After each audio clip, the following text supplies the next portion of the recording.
From the New Arts and Media Studios in Milwaukee, I'm Charles Purcell. This is The Log. So, have you heard the story about OnlyFans?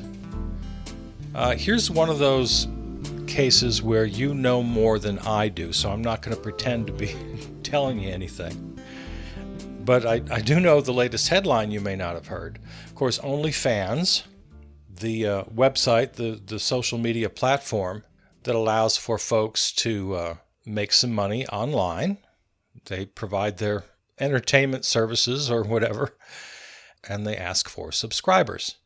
And it's become very popular over the last year or so. And it became especially popular with mainly two categories of people. Celebrities as a place to make a home for their fans, to adore them. But primarily it became a real hub for sex workers.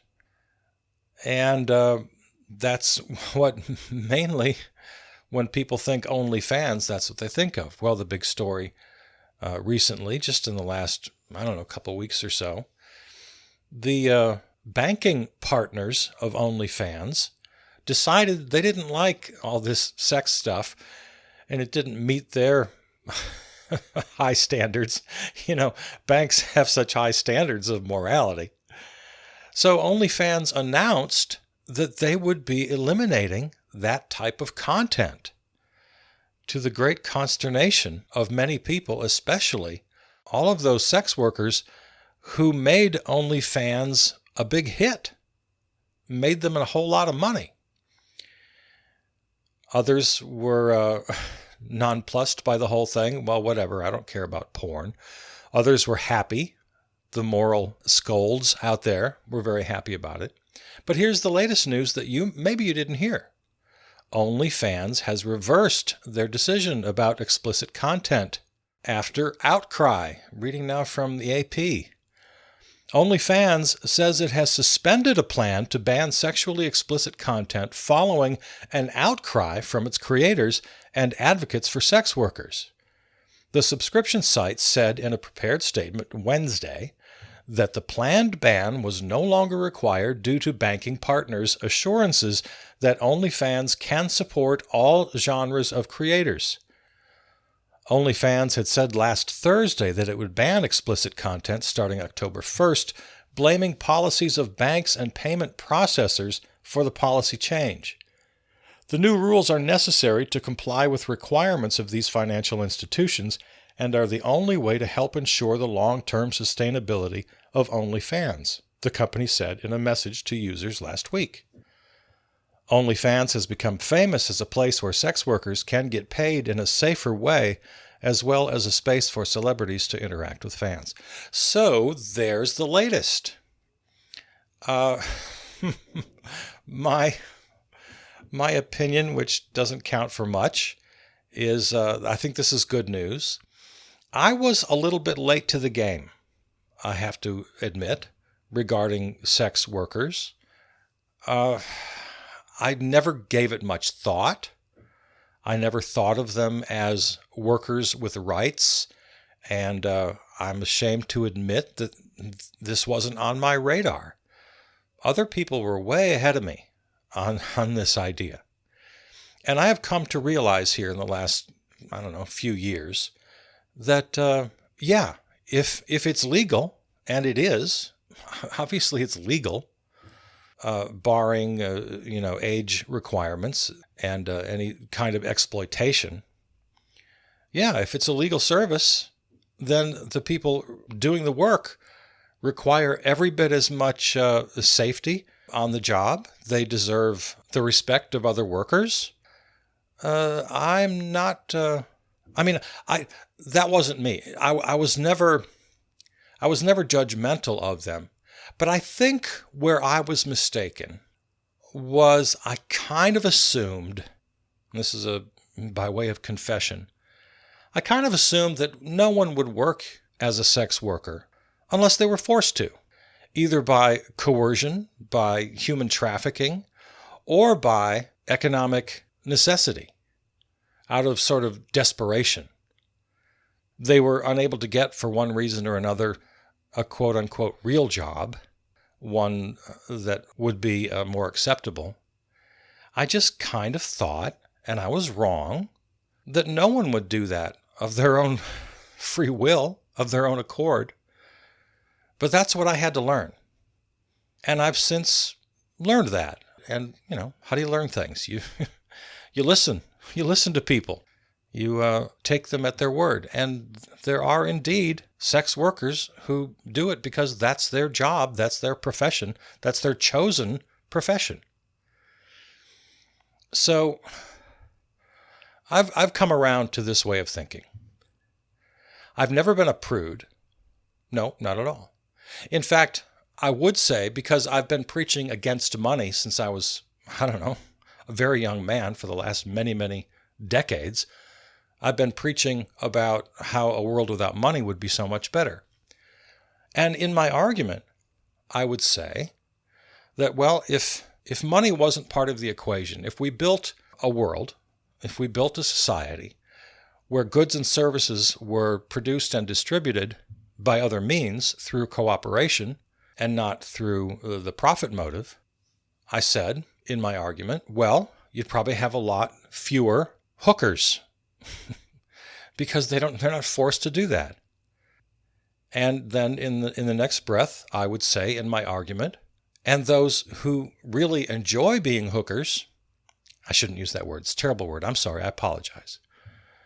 Those who enjoy the work of exchanging sex for money, if that's their makeup, if they enjoy it, if that's really what they want to do, well, then they'll continue to do it. They'll provide that service for people in this new world without money.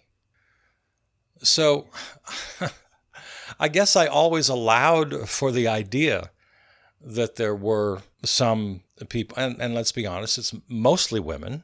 We're talking about mostly women now. And I'm a man, and that makes it a little harder to discuss. I have to check myself and make sure I'm not inadvertently being misogynistic. I hope I'm not. I hope I haven't been here in the last 5 minutes.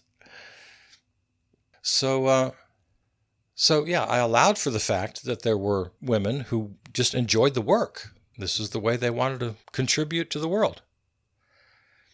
But I have to confess, I thought that was a pretty small number, and I'm not as convinced of that anymore. I think there are plenty of sex workers, and not just prostitutes, but those who, like on OnlyFans, kind of a one-on-one camera situation. So, yeah, I'm not a prude, and I'm fine if anybody wants to do that. And the OnlyFans phenomenon, as I've learned in just only the last couple of weeks, reading articles about this and hearing some interviews, it was a great benefit to these workers. They could have some autonomy. They could have some control over their own work. And one of the great criticisms of this ban that's now been reversed was that, well, it would force them to seek out other kinds of work that might be more dangerous. So this ban was very unpopular with a lot of people. And to bring it back to the money, and I alluded to this earlier, yeah, these sex workers really, they made OnlyFans what it was. They drove a great deal, if not most of, their revenues. So, a good decision here. Let me read a little bit more from the AP article. We've been in the adult industry for 20 years, and we're tired of seeing sex workers get bullied and exploited by the platforms that make the money off them, said Mattie McCoy, whose Nevada company is also developing a site that could offer an alternative to OnlyFans for sex workers, called Naughty Popcorn. Advocates had criticized OnlyFans' planned ban, saying they were concerned it would push people into more dangerous street-based sex work.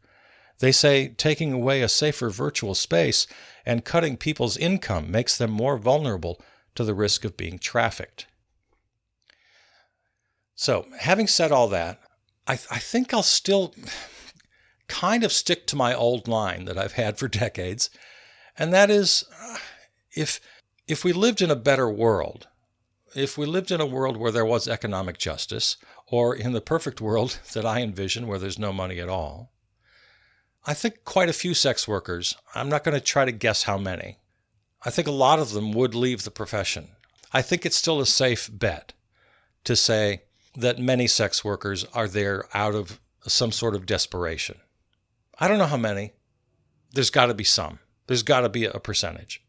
I won't guess how high that percentage is. So let's just keep fighting for that perfect world I keep hoping for. Sticking with entertainment news here. You and I have talked about Greg Gutfeld a couple of times. He is the host of a late night show on Fox, and I was highly critical and dismissive because he's just this snarky, a conservative, obviously. It's a Fox News conservative-styled late-night talk show. And it's Greg Gutfeld, and he's got a panel of maybe 3 or 4 other commentators. And they comment on the news as any cable panel show would, but they attempt to be funny about it. It's supposed to be this laugh party. Well, the problem with conservatives, they have a hard time being funny. They have a tendency to punch down. That's a very important concept of comedy that I am always aware of. You want to punch up. You want to aim your jokes, aim your satire, your ridicule, your sarcasm. You want to aim it at people who deserve to get it. You want to aim it at those with power. That goes back thousands of years to the court jester. You don't make fun of the peasants. You don't, oh, look how dirty they are. That was never funny. Well, that's what conservative so-called comics do. They punch down. And when they don't have anything legitimate to criticize, for example, most of their criticism of Joe Biden, Afghanistan notwithstanding, that's kind of a new story. You know, they would point to the fact that he's old and doddering, and they just basically sort of make things up. It's the classic, which you and I talk about all the time, the straw man argument that conservatives use. They invent their enemy. They paint the left and they paint Democrats in a fashion that just doesn't exist. They basically lie about the premise, which is another thing you just don't do. It's the unwritten rule of comedy. You don't lie about the premise. The premise is true. It's the punchline that's funny. But they would lie about the premise. Bernie Sanders is a wild-eyed socialist who wants to turn us into Cuba. That's their premise. And then they try to make a joke off of that. So conservatives ain't funny. They're snarky and they're petty and they punch down. We made a lot of fun of Greg Gutfeld, especially after just a few weeks after he debuted his new show several months ago. They were advertising for comedy writers. and we had a nice laugh about that. Oh, you wanted to have a comedy show and you never thought to hire comedy writers? You're just getting around to it now? Because at the time, ratings were sort of fledgling and they were the punchline. Everybody, all the TV critics, everybody was just having them for lunch. Well, I've buried my lead because I can't hardly stand to say it. But here's a headline from Newsweek. Greg Gutfeld is king of late night as his Fox News show beats Colbert, Kimmel, and Fallon. Yes, I don't know how in the world this happened. He has outpaced all of the other late night competition for ratings, for viewers, and he is currently, as we stand here, number 1 in the ratings. Yeah, he did it. He did it. I don't know. Now, there are a couple of caveats, but not enough to squash this story entirely. One of the caveats is that his show airs at 11 p.m. Eastern, which makes it 10 p.m. here in Central Time. And then that would be, 8 p.m. Pacific, 9 p.m. Mountain. So it airs the same time all around the country, meaning in real time.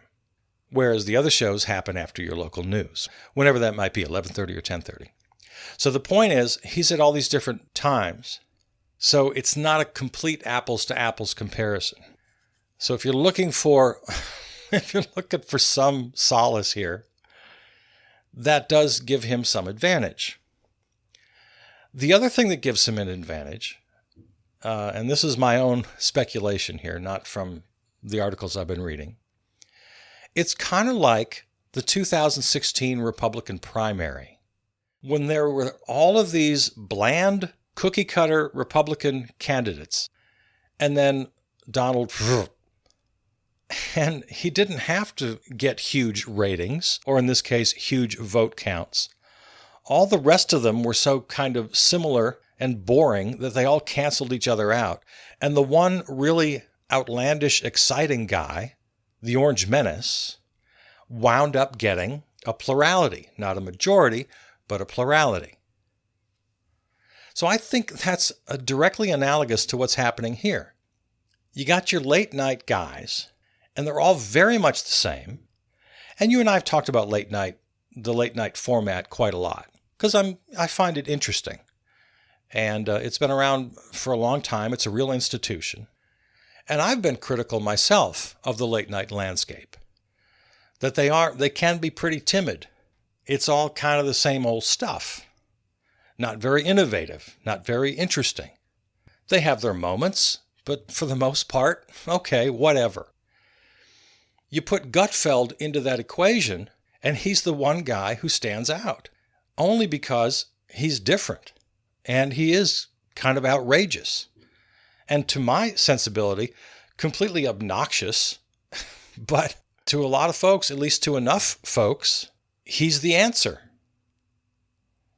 And I think this is a credible explanation when you look at the numbers. Because it's not like the old days when Carson had no competition and 20, 50 million people were watching him. These days, with the way television is viewed, with the fragmentation, with all the hundreds of thousands of choices, Gutfeld gets 2 million viewers nightly. At least he did for that week when he came in number one. And that's in the demographic that they like, adults 25 to 54, looking at the article now. Colbert was second with 1.89 million, so right behind him. And then Fallon was third and Kimmel was fourth. So it's only 2 million people. It's not Johnny Carson's 30 million people. It's a different world we live in. So I think that kind of explains why he's number one.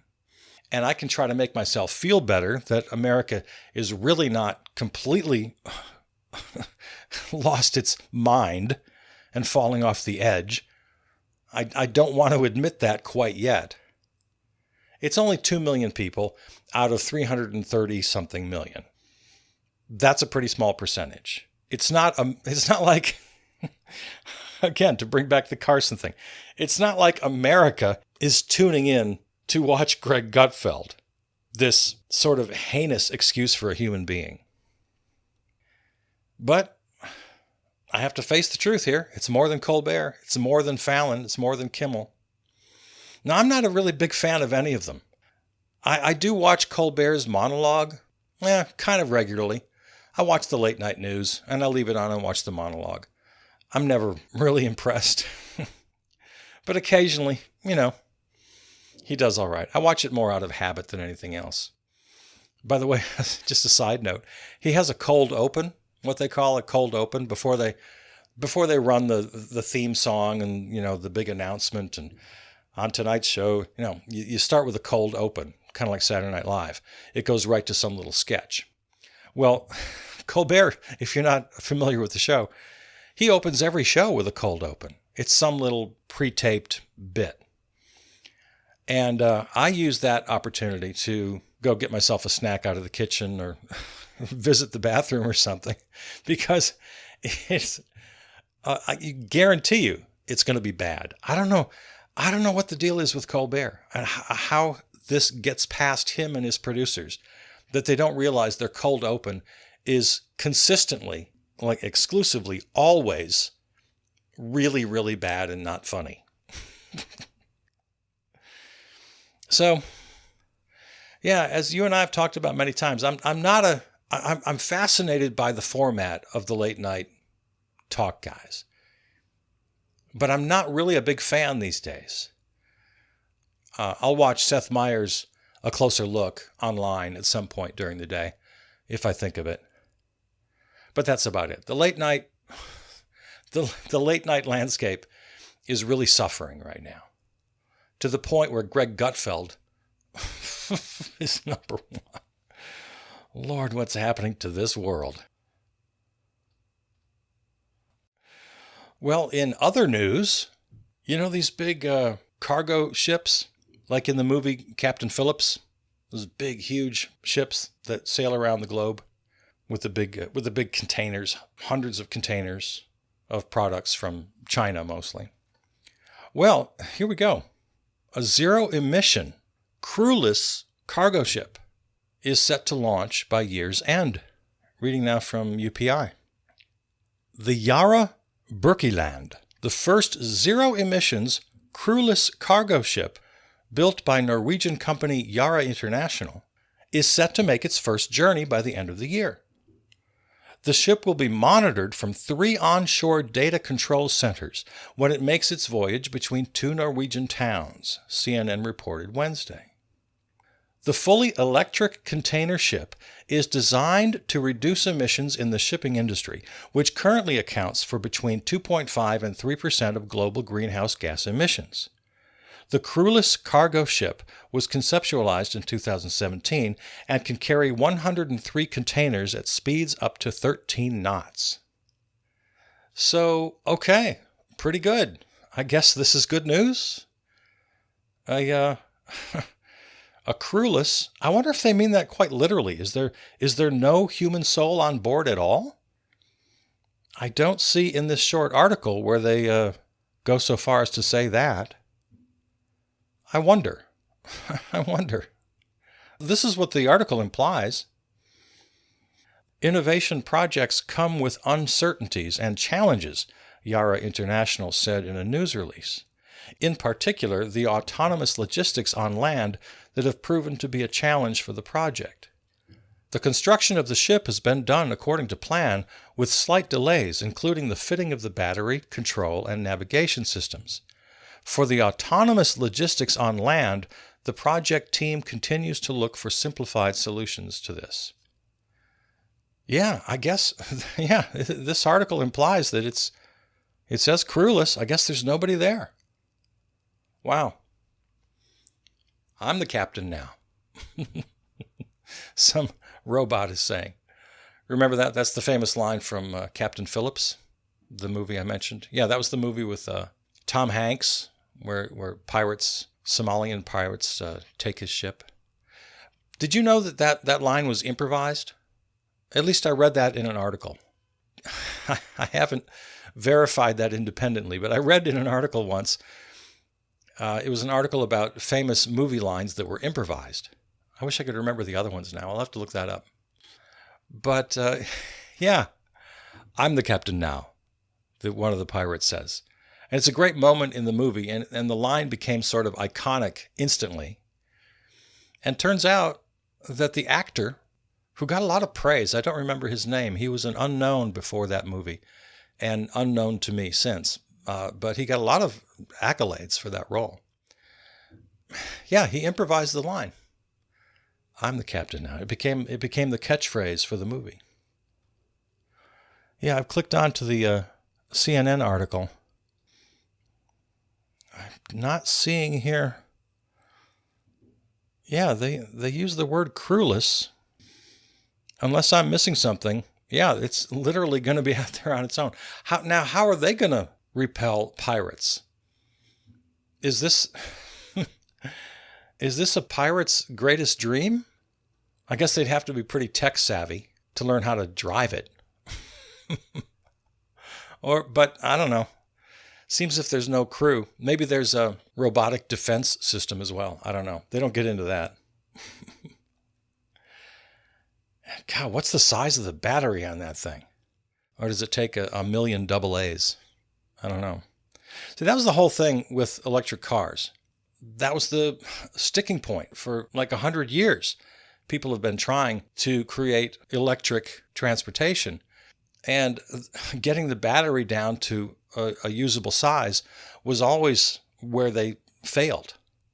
I guess they're coming up with it. I mean, we've been driving, or I haven't, but you've been driving Teslas and hybrids now for many years. And here again, I'm going to have to bow to your expertise. From what I read, it's still a problem. Yes, they've gotten the size of the battery down. The engineers and technicians and the folks, with the big brains have figured that out. But actually building the batteries, and especially getting the raw materials needed for the batteries, still seems to be a really big problem that we're not quite facing, especially from those who want to continue the idea that the individual car itself, whether it's a combustion engine or electric, that's off the table for the moment, but just the idea that an individual car for an individual person is still the model we want going forward. We haven't been able to have a vision beyond that.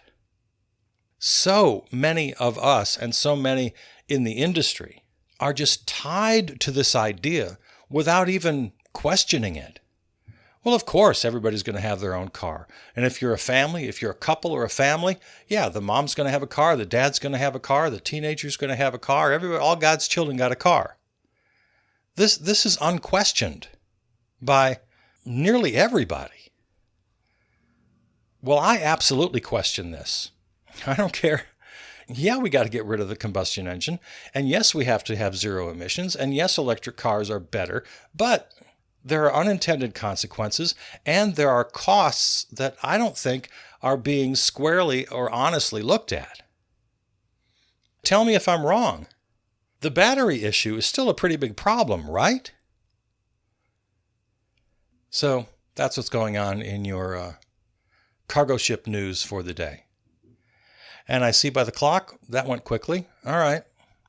Let's save the rest of the news on my stack for future shows. And for the moment, I'll say thanks for listening. And if you want to listen to this episode or any other episode, go to your favorite podcast platform. And in that search window, you just type in Charles Purcell, and all of our shows will pop right up for you. Even better, go to the website, charlespurcell.com.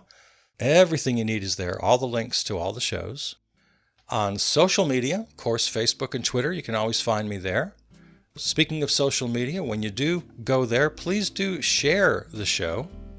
When you comment or rate or especially share the show, that's what gets us out to more listeners. So I ask you for that.